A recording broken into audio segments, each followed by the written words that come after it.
Come on, please. Yes! Yes! Yes! Yes! Hello, everybody, and welcome. This is episode number 39 of the 9-Dart Podcast, your one-stop shop for talking tungsten. A little bit different this week. We're in pre-recorded boxes in our homes in Melbourne. My name is Lorenzo and Josh. Josh Tahini is alongside me. I don't even know how the boxes are working here on the recording, Josh, on WebEx Teams. But how are you? Good. How are you?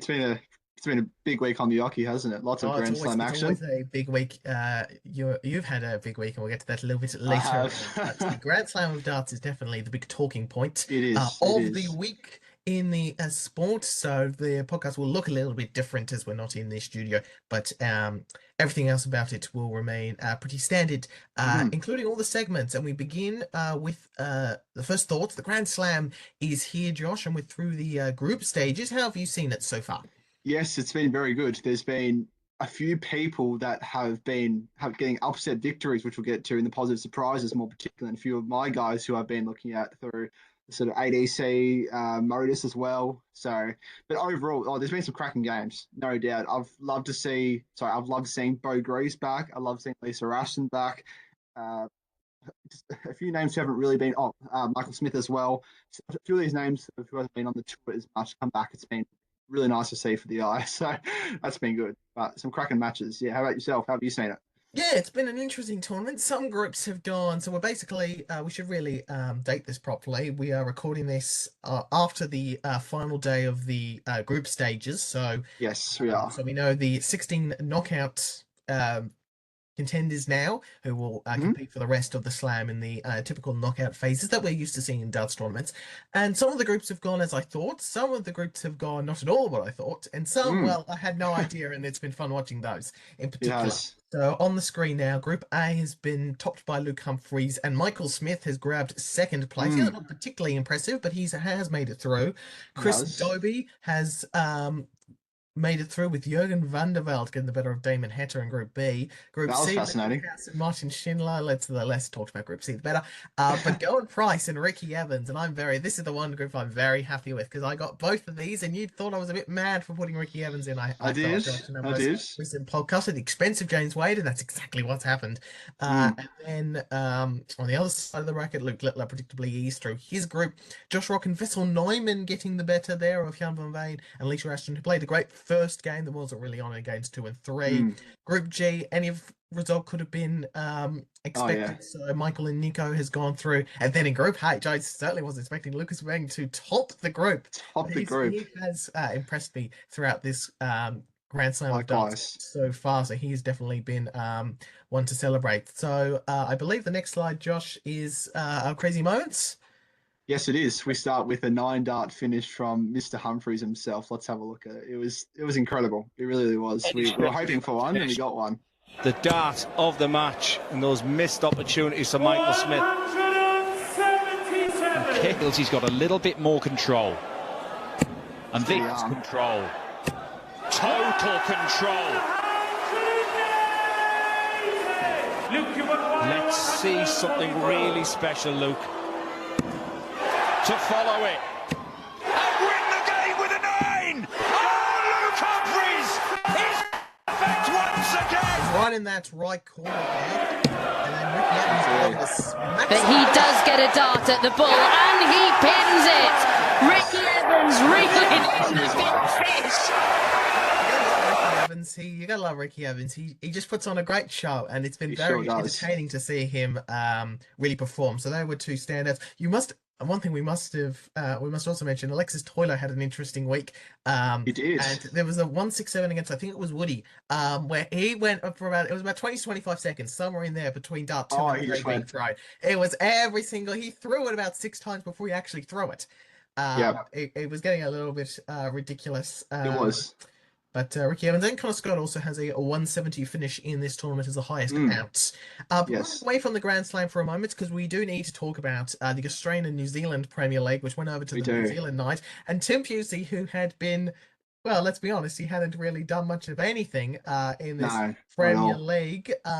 He went all the way and he won the He night, did. which puts him firmly now in contention for what should be a fascinating final night Oh, on the Gold Coast. This is how he did it against Ben Robb, Simon Whitlock, and Johnny Tata. So 3 impressive wins there, including against both Kiwis. he did. Yeah. Well, 82 average against Rob, 86 against Whitlock, and then 91 against Tata, which was obviously his best game of the night for sure. But yeah, well, I was saying prior coming into it that he needs a win on the stage and try to go, try and get to a final at least. And he obviously won the thing. So he gets that nightly win, the prize money, and puts himself now in 4th position. So he's well and truly in that mix. But yeah, he had a great night. And we were saying, well, it was more you saying that he's going to win this night, as in like the first game. He didn't get Yeah, it, I didn't was get it, and then predicting him finally to he win the did. first game of his night for like the last 3 or 4 nights because I was just Yeah. expecting it to happen and for him to click for Pusey, but it finally happened and it was great to Yeah. see. Well, I think it just shows the quality of the competition. Those 8 men are very, very good at their best. Obviously, Joe Cameo's been the more disappointing one. I only had the 2 points overall, but yeah, it's just that everyone between there has been really good. So good to see Pusey get the win. He is now the 5th person who has had a nightly win. Obviously, Tata with 2. Yep. The rest with 1 alongside Smith, Pusey, Rob, and Kling are the other nightly. So there you go. It's all happening. And What's that's the how play the for? night unfolded overall. So a couple of points there for Smith and Whitlock, Tata with the 3, Pusey with 5. And this is, you mentioned Joe Camino right at the bottom at 2, but look at how packed that middle section of the table is. Wow. We'll see Smith there. That was already confirmed going into Yeah. last Saturday, and He's same undusted, for definitely in. Tata as well, pretty much. But that middle section, it's still not completely over if someone has a run. Anyone. Yeah. So Whitlock's on 10, Pusey 9, and then Rob, Kling, and Bailey all on 7. Still open there for anyone to really stand up and be counted as we go to the Gold Coast for the penultimate night in the last of the round robin phase. Yes, last round of the last phase. Yeah, so there you go. Whitlock, Pusey, Rob, Kling, Bailey are those 5 are playing for 2 spots essentially. So it's going to be a crazy last week in the Gold Coast, but literally anyone could be in those last 2 spots. That's just how good the competition 100%, is. and fascinating to see. So we both had Smith and Whitlock in our predictions going in. We Yes, both we had did. Smith to win the tournament, so that's looking not too shabby at the moment. You had Yeah. Tata, something I pretty much immediately regretted when he won the other. We were there in Melbourne. Joe Camito will not be making it through, so we can put a line through him. No, fortunately not, for your sake. Whitlock and Pusey not out of the woods just yet, but inside, which is promising for our predictions beforehand. Just getting the nightly bracket. We get Tata against Smith, so we get perhaps a ANZ Premier League Grand Final preview with the opening match of the Gold Coast night. Tim Pusey plays James Bailey, so that's 4th versus 7th. Joe Camito plays Brody Kling, so that's 6th versus 8th. And then Ben Robb plays Simon Whitlock, 3rd versus 5th. And that Ben Robb Whitlock match will be the most fascinating because not only will be 2 points to one guy, will be no additional points to another guy guaranteed. So Whitlock can basically book his spot there, guaranteed with a win effectively. And Rob can scare some people at the top end of town if he gets a win or 2 on the night. So fascinating last night coming up. All the permutations will be out there. It's also fairly close just looking at it on the leg difference there between 3rd versus 6th, -2, 1, 0, -2. So there's not a ton in it. It's not at all. Wherever you look, Josh, it's very competitive in that middle section. And while you would think Smith and Tata would go off favourites in semi-finals, looking like they'll be 1 and 2. It's those last couple of spots. Well, as we've seen in the European Premier League, you just really need to finishing top of the table is nice and all, but you just really need to make the last night. And once you've made the last night, it's all about doing it on that last night. So this will be pivotal. Gold Coast says last rounds in sport, last week in sports always are. Of course. Yeah, fascinating. Absolutely. Yeah, it's going to be crazy last night up in the Gold Coast. There's so many outcomes that could happen. You could have James Bailey or Whitlock win a night, and then there you go. There's your nightly, 6th person that's won a night, rather. So there you go. Incredible. But it's going to be so much to play for. Like every single match, every single leg as well matters. Yeah, it will too. Leg difference could very easily come into play, particularly with Rob Kling and Bailey all there on the same amount of points. And we will discuss it all next week on the Nine Dart podcast, of course. But going back to the Grand Slam of darts, Jurgen van der Velde and Lucas Venig were two players who no one really was expecting to get out of their groups. Venig has actually ended up topping Group H, it would be, as I just try and bring that in front of me. 2 wins and a loss. And Jurgen van der Velde also getting the better of Damon Heta in that particular match. And Very surprising. in the round robin phase. How have you seen? How have you? We'd seen a bit more of Van der Velde just through the World Youth Final and that side of things. But Lucas Venig was someone who looked like his tour card was basically out of it. And now on the tour card race, I think he's 63 or 64. So he's 64, narrowly ahead of Matt Campbell. So Matt Campbell's currently without a tour card. There's still, of course, a World Championship where that sort of things will definitely change. Venig and Campbell, neither of which are in the Grand Slam in the Play Championship finals. But they have been two of the good stories of the Grand Slam so far. Absolutely, yeah. Well, if we go to each of them, we'll start with Wenig, obviously, because he topped the group. So, yeah, obviously he went against Cam Crabtree. I did like what I saw from Cam. I've been big on him, as I said earlier in the year. He didn't get through, unfortunately, but he had a nice win over Johnny Clayton. It was disappointing overall in that campaign. Cam won 5-1 for 102 average against Clayton, so he was very good. Yeah, Lucas was very good. He was averaging in the 90s the whole way through, 93, 94, and 98. He was running into some very good competitions. And Danny Noppert averaged 107 and still lost to him this morning. Yeah, that's incredible. Incredible. So that's just how it ended up. Yeah, so I think Wenig had a 167 out against Crabtree as well, which is pretty impressive. So he had some great finishing around the doubles for sure. Yep, and Van der Velde getting the better of Damon Heta. What is it with Damon not winning these matches? It's extraordinary what he keeps able to do. He's just in a bit of a form slump at the moment, would you say? He's just not finding those wins a little bit. Seems to struggle in those big moments. He's more likely to miss a crucial double than a lot of these other top 16 guys, it feels. And I'm not sure whether it's down to that sort of lack of confidence or the way he sort of gets himself ready to play that, to whether there's a sort of whether he sort of slows down off his rhythm a little bit with that sort of thing. Wayne Miller was talking about it after the loss to Van der Velde, about how he really stops his momentum at those crucial doubles, and that might not be beneficial for him. So it is a little bit frustrating for our Aussie, who we still think is should be in contention for these titles and potentially in the Premier League one day. But at the moment, you couldn't make the case for him at the moment. He just needs to go deeper in this tournament. Still only the one ranking televised semi-final, which was the UK Open of last year. Yeah. So, we've been saying he'd be in a Premier League B sort of thing, but no, unfortunately, I think we can both unanimously say he hasn't done enough to be featuring in the Premier League. There's other guys above him, unfortunately, which we can get to later in the Beau Greaves conversation. But yeah, overall, Jurgen was great. I was saying to you earlier, he was on Modus. He was in Champions Week. He didn't win Champions Week, but I've been sort of watching his development, obviously the World Youth Final as well.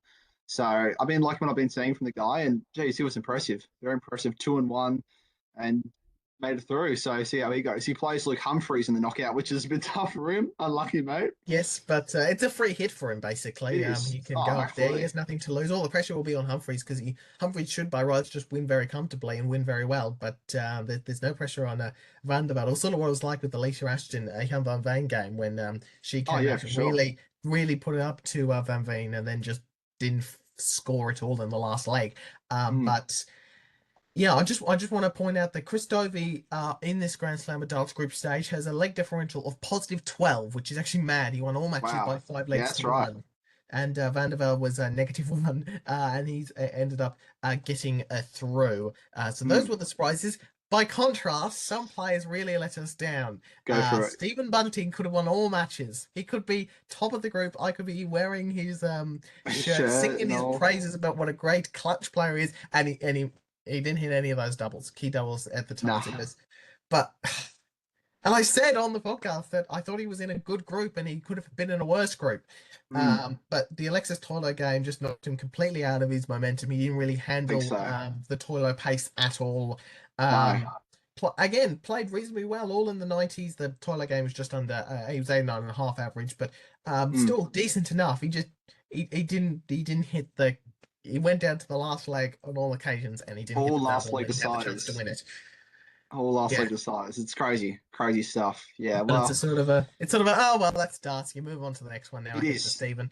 yeah. Well, I'm sure he'll take some sort of learning from it. I don't know how he'll go about it, but yeah, I'm sure he'll just think to himself, I played some really good opponents, and obviously Tolo was too good on the day. Schindler's a quality opponent, obviously, and Woodhouse. So overall, it wasn't a tough group to start with. Let's keep that real, but just a fraction off in those key pivotal moments, especially, around the outer ring. And when you have match darts as well, you're not taking opportunities.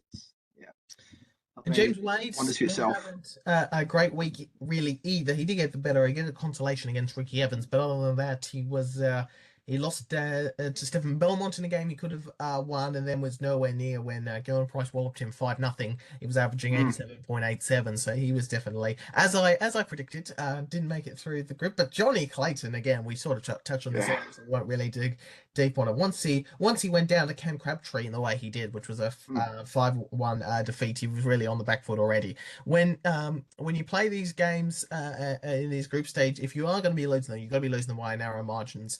Because you get put on the back foot with not only confidence but also just the leg difference tiebreaker as well.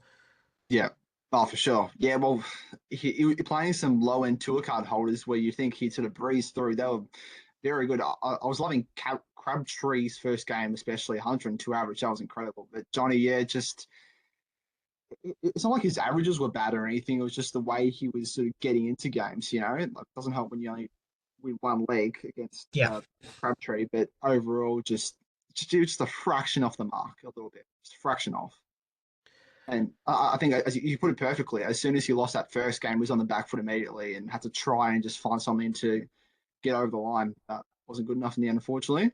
But this was an interesting moment. Good grief. I'm not very familiar with this at all. I've seen something on dartsnews.com. You put this into the Canva, Josh. So you probably have to explain this because I'm not really 100% sure what's going on here. So I'm pretty sure what happened was it was after the game. So obviously Sedlacek won, which is fantastic for him. But it was something about the way he was going around the Oki. I'm pretty sure Bevans was a bit annoyed at him at that. And then he looked to him afterwards and went like, what's going on? But is that just blaming him for his loss? I don't know. But you can just sort of look into the eyes, and Bevans obviously sort of going, what's happening to the thing. But that was, like, you don't ever speak to a ref in that way. Like I watched the vision, he was just very almost aggressive at him in a way. I just didn't like it at all. Just that's just not how you respect referees or any officials in sport. So that was not good enough from him, to be honest. That's sort of how it all went down. All very odd there. And Bevan seemed to handle it pretty quickly, pretty swiftly. He didn't seem to go on for very long. So that happened there. Now, this is another one you put. I'm going to let you talk first, and I have my thoughts, and they're very concise. But you put in the great debate this week. Where does Beau Greaves stand in the Premier League discussion? There was so much media speculation about this. I just had to put it in, just have a quick discussion about it, right? It all started with Gillen Price, really, where actually, I'll phrase that again. A lot of the post-game talk was about, there was a question directed at Beau Greaves. You reckon, like, she'll be in the Premier League or is she good enough? And then I know Price labelled it as in the whole thing being a on. You're going to have to stop, Josh. You're backing up on me a little bit, and now he's disappeared. Back? Good? You're back. Start that whole sentence again, because we basically I didn't hear it. Maybe the audience heard, but I didn't hear it. Start again, Josh. Say if there was something about Gillen Price. Yeah. So Gillen Price labelled it as a joke. So he got asked by the media post-game, do you think Beau Greaves is good enough to be in the Premier League? And then he said it's a joke. He basically just ignored the comment and moved on. Now, that's pretty disrespectful, right? Obviously, Beau Greaves is an incredible player. if there was a women's Premier League, she would win 95% of the games.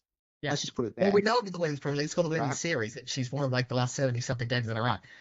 There you go. But if it was actually like a top 8 sort of Premier League over like She did lose the Women's World Match Play until Lisa Ashton, but There you go. Well, yeah, that's why I said 95%. So she would win every single night in a hypothetical Yeah. if they were doing a Premier League style format that we see in Australia, New Zealand, and Europe. But Yeah. yeah, she'll be the firm favourite to win it.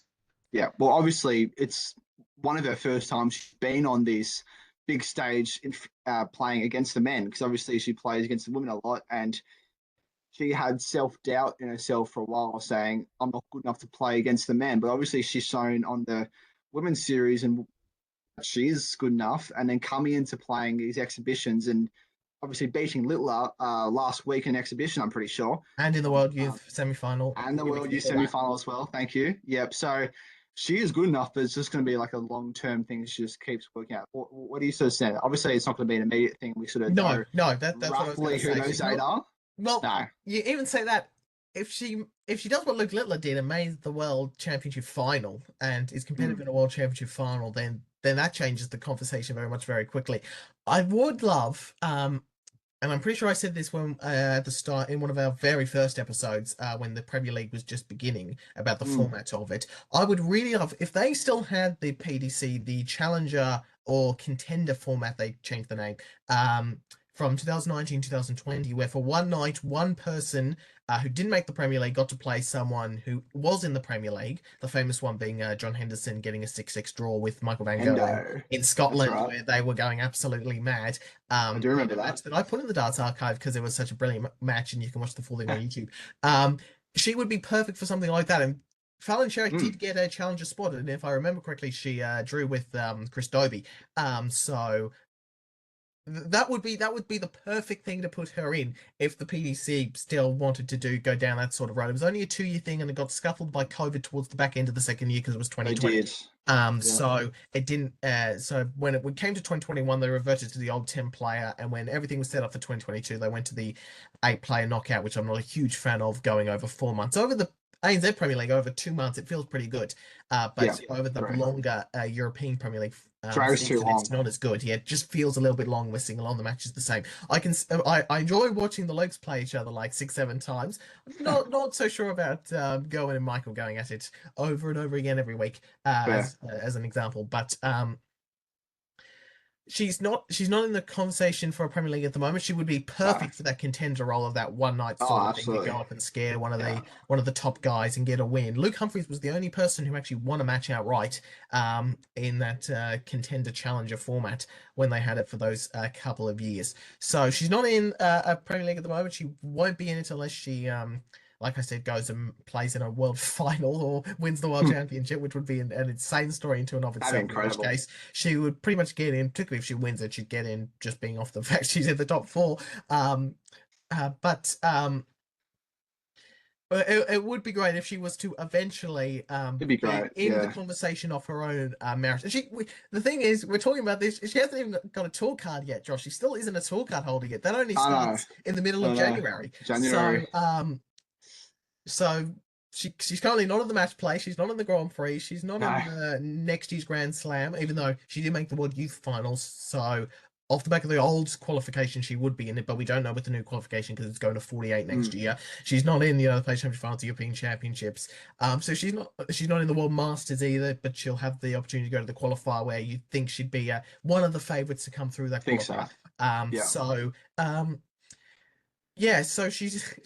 We really shouldn't be putting this pressure on her too much. I think one of the reasons why she didn't go into this as early as she did, even though she had the talent, because she was a little bit worried of doing it too early and putting the extra pressure on her. So the way she's done the timeline, even though it was a little bit frustrating for guys like you and me who could see her as a top 64 player already, top 100 player already, it has worked out. So I'd love to see her in the Premier League one day. I still think her right now would be great for a one night thing, but not for the full 4 months. Yeah, I agree. No, it was just so heavy in the media for whatever damn reason. I think just because she returned after this long she fits the mold of a Premier League player. She Like, does. she fits Absolutely, more, and she would do something different. The PC always wants something a little bit different with each player who gets in the Premier League. That's why Rock and Van Veen is pretty much, and even Clayton to a lesser extent, is in everyone's Premier League 8 at the moment, because they have the mold of what the PDC would want, and they're each something a little bit different, because they've got a different style of throw, or they're a different age, or they come from a different part of the world, that sort of thing. Sure, of course. Yeah, so that was just interesting. But yeah, I think that's sort of like a long-term thing we're looking at. But just for now, to actually have her being talked about, it shows that people are really respecting her, which is great, because obviously we've been waiting a long time for her to come back and compete against the men, and she was very good. Obviously, she didn't make it through, but just to see her throwing darts with that silky smooth action was just incredible. So good to see. Look, she played very well. She missed a couple of match starts. It would have been interesting what happened if she beat Michael Van Gerwen, because then she would have played Nico Springer next, because the two winners of the first group stage matches and the two losers play each other next. So if she'd taken one of those two darts tops, and then she goes on, and then if she beats Nico Springer, she's basically already through. I mean, Van Veen won 2 matches and didn't get through in his group either. But she would have been very, very good chance to qualify had she beaten Van Gerwen and then played Springer next and beaten him there. So she still could be in this tournament if it wasn't for those match starts. Mind you, Stephen could have top Group B if he hit any of his match starts. Look, at the moment, she is a quality player. She's going to be threats at the World Championship. You won't want to draw her, not even the top 5-10 players in the world. She's not in the Premier League just yet. She'd be great again for a one-off. So I say bring back that contender challenger. I think challenger was the later name, is a better name. Bring back the challenger format PDC for a one-night thing in the first half of the Premier League. That'd be excellent. All right. Coming up this weekend, Lewis Cook and Ellis Hadfield will contest the Super 16 final at Wolverhampton. They qualified for this actually a week and a half ago, but because of the WDF Lakeside World Championship draw, I sort of ignored it. Cook beat Turgle, the Mongolian, and Hadfield beat Arthur Alston in their semi-finals, and they will play on the Grand Slam of Darts stage on November the 16th, which is the last day of the tournament. So there's 2 semi-finals, a final, and a JDC event. Just good to see these. We're getting these one-off JDC finals throughout the year. It was initially just a World Champion thing. Now they've got something at the Masters, and now one at the Grand Prix as well. We saw recently, and that went up and did very well on the PDC YouTube channel. So all along the way, we're seeing all these guys get the opportunities, and that's what you need, big stage experience. So looking forward to see the end result of the JDC event in Wolverhampton on Sunday night there, Monday morning here. Yeah, well, it's so good to see these guys keep getting so much exposure, having them on these big stages as well when they make the final. So really cool stuff. So we love analysing and seeing the future styles of our game. Now, this is an interesting story. We have another person who's made Ali Pally, Anno Merck. He won the PDC Europe Super League across last week. So he'll make his debut after celebrating his maiden PDC Europe Super League title. And on the next slide has all his results. There was a big group stage, and this is the finals, but he won 9 out of 10 in the round robin format he had. And those were the results there. All pretty, anywhere 87 to 99. That quarterfinal especially was very strong. Very, very strong. The quarterfinal nearly 100. Yeah, he looks very good. Very, very good. So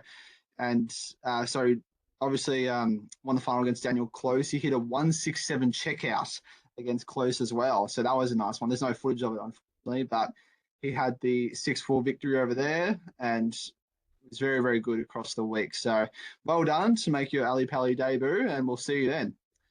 We have more news. Windmill have released a new board for the 2026 PDC events. Why? I don't know really, but I guess there's just some sort of new technology that they're looking at that have looked pretty cool.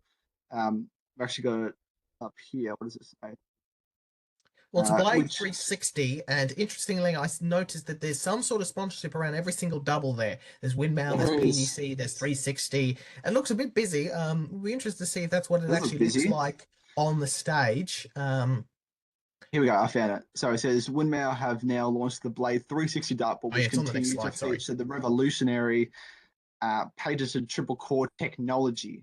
There you go. And the highest quality East African sisal, along with the ultra thin blade wiring system. So there you go. That's what it says on the screen. Just get those wires thinner and thinner. That's what we want. Yeah, the less bounce outs, the better.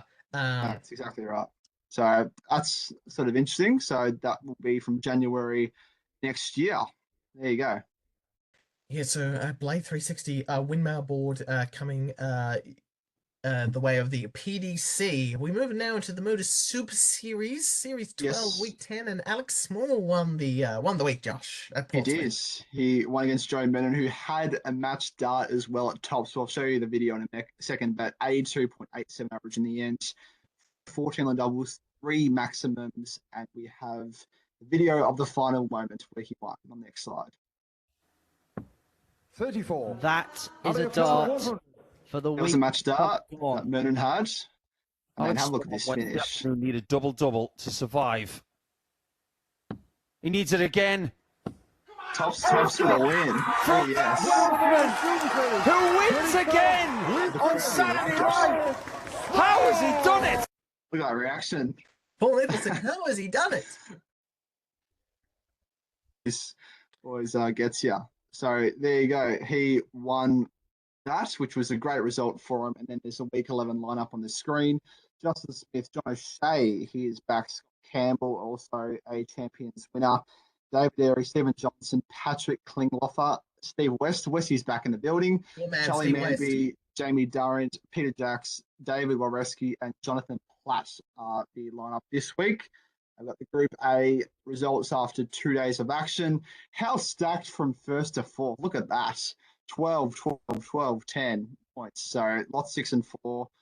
John O'Shea's 5 and 5. Stephen Johnson's 4 and 6. And David Airy's on 6 points. So, I mean, any of them can still make it, really. But there's the results.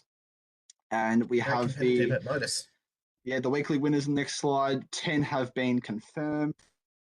Brown, Duff, Pallett, Walker, Evans, Owen, Sykes, Coulson, and Small with 2 rounds to go in Series 12. So a lot happening there. It's all ramping up. You a game, and I finally. played again, and you beat me. I missed some key darts at double, and I couldn't even hit big numbers at times this particular match. My scoring was pretty reasonable, though, I thought. That 1-2-1, the highest score from either of us, I was actually pretty happy with. I think I left a bogey number, and I went down on the 19s, 2 in the treble, first and third dart. The second dart was in the single 7. So I was happy with that particular visit. The rest of it was not particularly good, but Josh wasn't gets too pretty. another win. You're like. It's like you're full talent and I'm like Roland Sholton against you or Wayne Mardell. Like I just can't. I will win maybe a handful of matches and nothing else. But this was exciting. I asked Josh to know if I knew if he could tell me when he was playing, and it was last night, and I jumped on and I enjoyed watching this particular contest. A 6-3 defeat to Liam Wallace, the underdog. Josh, the underdog, got the better. But that there was one particularly good moment where Josh took out a crucial double 7, as good as a double 7 as I've seen hit in a long, long time, to extend the match when we was 5-2 to 5-3. But I felt you were scoring reasonably well, but then you got down to like the high finishes, or sort of like the high 100s, late 200s, and then you weren't really getting yourself down to something nice and manageable with those visits, particularly in the early stages of the match, because you were like 4-0 down or something. Yeah, I was 4-0 down. Those early 4 legs were disgusting. I was embarrassed, actually. I think I was going to get whitewashed. And we'll have a look at the spectators in a minute, but there was 15 of us watching at one point, I think. 14 or 15. 50 average, yeah. It was just those first 3-4 legs were just not good enough. But you saw I was getting better. You were getting better. That 50 average was something that came up very late in the contest. You were most of the match you were averaging in the 40s, but then you got over the 50 mark. So I was happy to see you over the 50 mark. And it wasn't terrible. The double 7 was great. A ton 14 there as well for both of you.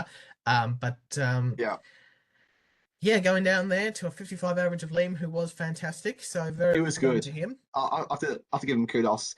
I had him as the underdog, but it should have been me that was the underdog because he saw undefeated. But this is incredible. It was actually 15 at one time. I screenshot it 14. We had 15 people who tuned into a darts down under Division 2 match on a random Tuesday night at 8:30. There you go. We have nothing better to do, Josh. This is the highlight of our Tuesday nights.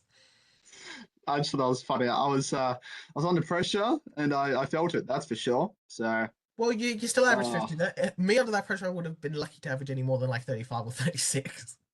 There you go. Well, But hey, it's always a bit of fun. But look, I'll be better for it. But here we go. Week 9. It should say week 8 on the following one. Sorry, but this is week 9 up against Chris Stewart, and we have the table on the next slide as well. After 8 rounds completed, I sit in second, but just only on behind second Wallace. because yes, yeah. So I mean, Wallace has an 8-point buffer, so he's clearly going to be up there. Sutton, Webster, and Skinner all below me within 2 points. That like from second to about 6th is just so close. And I think there's 3 or 4 weeks ago before playoffs. So that's pretty cool. I want to ask 2 clarifying questions. One, Yes. presumably Adwell and Stewart have a game they need to make up at some point that they just haven't scheduled Yes, they yet. do. That's correct. why they're on 7, but they're third last and last, so that doesn't worry about you boys at the top end of town. That's the first thing. And the second thing, remind me how this format works again, Josh. I'm sure you explained it in like the first time you discussed this, but you're gonna have to remind us all. So you're sitting second. What does that mean? Yes. Well, I actually didn't know this until literally this morning. So how it works is the top after the 12 weeks, whatever it is, that the top 2 automatically go up to the next division. 3rd and 4th will play off for a 3rd position to go up. So essentially, you got almost of a top 4. The 2 automatically go up, but 3rd and 4th, you're playing for a 3rd promotion spot, which I didn't know. I thought it was just top 2 go straight up. That's kind of how they do it.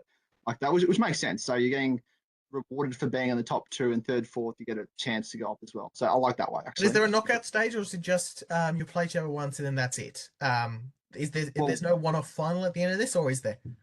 No, so 3rd and 4th will just play each other, and then the winner of that will go up. But no, there's no first, second clash. Which is so disappointing. I wanted to see you in a big pressure final. Yeah. Well, no. I didn't know if there was some knockout bracket, maybe a wild card round at it. We love a good wild card round, don't we, Josh? We do. Right. So that's where we stand in the darts down under Division 2. And Josh in a good position at the moment to go up to Division 1, which would be exciting. Imagine the scenes when Josh goes up to. We see the big scenes when a team gets promoted in the Premier League or upper league in European soccer. Well, what the season will be like for Josh Tahini? He's up in Division 1. If he's up in Division 1, we can't get too ahead of ourselves now, Josh, can we? No. So I've got some work to do to make sure I stay up. I play Chris this week. He is last at the moment, but if I learn anything off last week, don't take any opponent too lightly. And the other thing you need to do, and this only came to me like right before you started playing, was if you're going to make a betting market next time, Josh, make sure you allow the people betting on it to have all the options, because you didn't have a draw option. You got to remember there was a draw option there. You were taking it off the Modus Super Series, which obviously is a best of 7. But in a best of 10, you got to give me an option about taking the draw.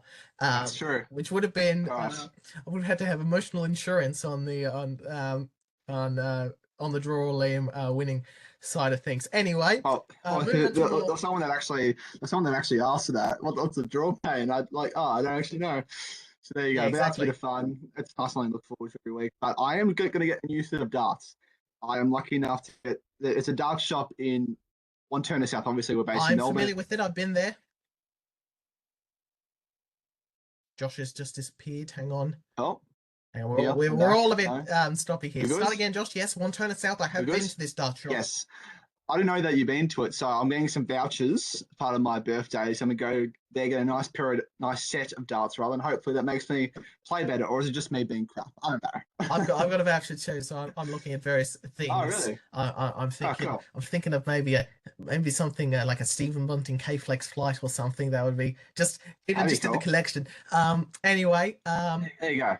Grand Slam of Darts. Let's get to something a bit more serious, though, Josh. Grand Slam of Darts in indeed.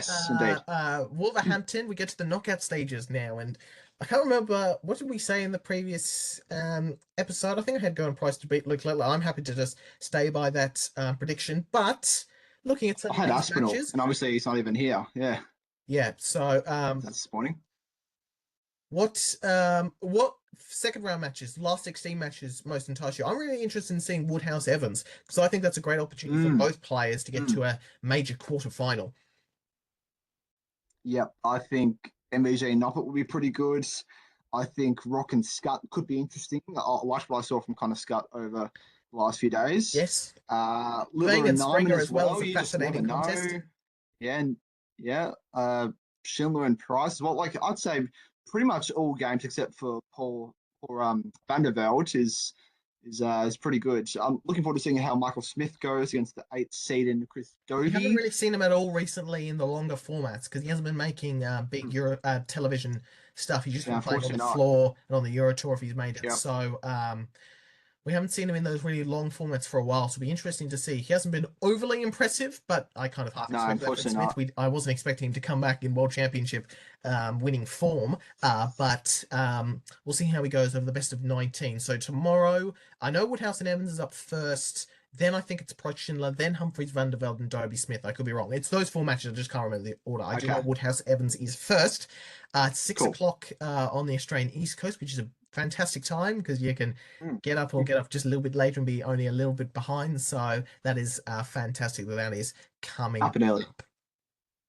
Right, as we mentioned already, night 7 of the ANZ Premier League is coming up. Tata, Smith, Pusey, Bailey, Kamito, Kling, Rob, Whitlock, and it's all to play for, Josh, with the final 4 spots set to be confirmed for Brisbane. It sure is. There's so much on the line, as I said earlier. So, what else to say? Last week we did some predictions. I forgot to post it on our stories and whatnot, but should we do it again? Let's run it back. Might as well. Let's do it. You got any to start off with?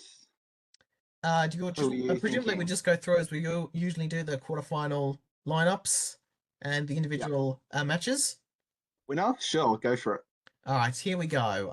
Make sure to note this down and then to actually post it, Josh. We will have Raymond Smith 5 legs to 3 over Johnny Tata. Smith has just been winning. The quarterfinals have been just his bread and butter in this Premier League. I'm surprised to be the player won that. Does Tim Pusey continue to go on this fantastic run? I reckon he does against James Bailey. I did talk about at the start of this Premier League how he had a tougher first half, and now that might be manifesting into something here. So Pusey 5-2 over James Bailey. Does Joe Kamito sayonara with 1 over Brody Kling? You know what? I want to see Joe Kamito get one more win. A 5-4 win over Brody Kling. Wouldn't be surprised if he lost that as well. I won't have him going any further, but over Kamito. And then Simon Whitlock, 5-3 over Ben Robb. And that gets me down to, you know what? Smith deserves a second night, it feels. It feels like he should have a second nightly title along with Tata. So Smith over Whitlock 5-2 in the final. There's my predictions. I have no idea if that actually happens, what that will do to the ladder or to the standings. Perhaps we can work that out in between now and when it gets underway. Should also double check which golf tournament is interrupting the start of the darts as well. Would you like to give me some quarterfinal? Would you like to give me some quarterfinal and final outcome, Josh? Tell me what's going to happen before it happens. Let's do it. Okay, that's a good point. All right, I like Tata in this one. He's just been very, very good, but obviously, We'll be surprised with the result. The best two, absolutely. We'll go 5-3 in that one to Tata. You see Bailey, that could be really good. Both have so much to stake. I'll go James Bailey in this one. I'll go him, and we'll go 5-3 as well. Same scoreline. We'll do that. I'll put that down. Kamito and Kling, as you said, will be a sayonara, or Kling would be good because it's a big game for him in the context of the ladder. Yeah, exactly. Ooh. I think Kling would be too strong. I had a feeling you'd predict Kling. That's half the reason I went for Kamito, because I knew you were going to go for Kling. Fair. 5-2, and then Rob Whitlock. We will go Whitlock. 5-4 last leg decider, I think.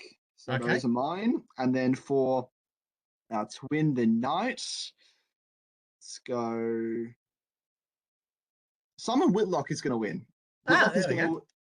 Whitlock will win his first night, and it'll be happy days for him, and that will put him pretty much in the. Oh, it will put him in the top 4, definitely. Yeah. He'll be pretty much, if he wins his semi-final, he's there pretty much. Yeah, he's on 10 points in 3rd spot, and a healthy enough leg difference. He's at -2, but the others are way worse than that. So there you go. Who does he beat? Good question. How does he beat? That's a good point. We'll go. So we got Whitlock. He'll beat James Bailey. Why not? And we'll go 5-3 as well. Let's do that. Alrighty, so that's the I like ANZ that. Premier League. But if you like darts from all around the world, then this is a big weekend, Josh. Look at all of this, and this is just on Darts Counter. There's a Mediterranean qualifier in here as well that isn't coming ahead. But this is what's coming up on Darts Counter at the moment. So ignore the JDC tournament in between all of that. But we have the ANZ Premier League Night 7 this week, and then the playoffs the following week. We have Netherlands and Belgium World Championship qualifier on Saturday, as well as the Southeast Europe qualifier. Then on Sunday, we get the Steel Darts Japan final. So that tour's been going on throughout the last couple of months. And then we get a victor in that event there. We have a Czech World Championship qualifier. Again, I said a Mediterranean qualifier over the weekend as well. And then not far from that, we have the playoffs for the Premier League, the World Championship Tour Guide Holder qualifier, where the last 5 spots will be dealt out. And Josh, so we're recording this, what's today? The 12th? Wednesday afternoon. And 12th. then, so in a couple of weeks, if we do an episode in a couple of weeks, all things going well and being equal, we should have a World Championship draw in a couple of weeks' time. Yeah, get excited about it. It's a month. It is a month today, or a month. I think it's just today, under a month, or today. Yeah, today. There you go. 1 month to go. Wow. It's coming up real quick. We'll have the draw in a couple of weeks. The event will start a couple of weeks after that. It's gonna be something real special. It already feels like Christmas. It's beginning to feel a lot like Christmas everywhere you go, because the darts is getting to the real much going on exciting end. Absolutely. Now, as the Darts Archive last week, I this whatever game you're going to give me, Josh, it won't be as good as this one, because this was one of the greatest of all time. Adrian Lewis, Phil Taylor getting the win. I think it was 16-9 in the end, or a score around that, but it was much closer throughout the first sort of 15 legs. Is some of the most insane darts ever thrown. They literally could miss the treble at times. And Taylor's treble 19 cover shooting in this match was fantastic, beating Adrian Lewis at the semi-final of the Grand Slam of darts. Taylor will go on to win that very event. But where are we going this week, Josh? Oh, of course. It's an absolute classic. Come on, you know this by now. Price v. Anderson, 2018 Grand Slam of darts final. First of 16 legs. This one I haven't written much because you've got to watch it yourself, but that thumbnail basically says it all. It is so much tension going on throughout the game, especially in the later part of it. Yes, it's probably one of the greatest 5-10 legs is Grand Slam matches I've ever seen, really. And it's a bit spicy at the end. It's neck and neck throughout the whole way. Who will come out on top? Got to watch it. It's on the PDC YouTube channel. See you there? Yep. So Golden Price at this point hasn't won a big TV major. No Welshman has in the PDC, so he's going for that. Gary enjoys the Grand Slam darts. He did make it out of his group for the first time ever in this particular edition in 2025. Yes. I had to say that. Yeah. A little bit earlier. So. And there's plenty of controversy in this particular one. So yeah, it's a fascinating match, that one, and you'll have some opinions and about all that happens in that one. That's it. Hopefully this doesn't sound too terrible. There's probably some general meeting vibes about this, because that's what we're doing here on Webex Teams. But that was a good conversation about darts. Lots of interesting things going on, Josh, and it's only going to get better. So this week, again, just recapping the week ahead, we've got the Grand Slam of darts knockout stages. We have those international qualifiers, including the ANZ Premier League, plenty more stuff in the JDC, as well as the Modus Super Series as well. So there's plenty happening as we get close to the World Championships, both the WDF, where Raymond Smith will be among the favourites, and of course the PDC edition. It's getting exciting, Josh. Exactly, it is. Well, thanks for being here. Well, have a great show. He has frozen on me, so I think that's how we're going to end. Thank you very much for listening. Hopefully we'll be available. You're still there.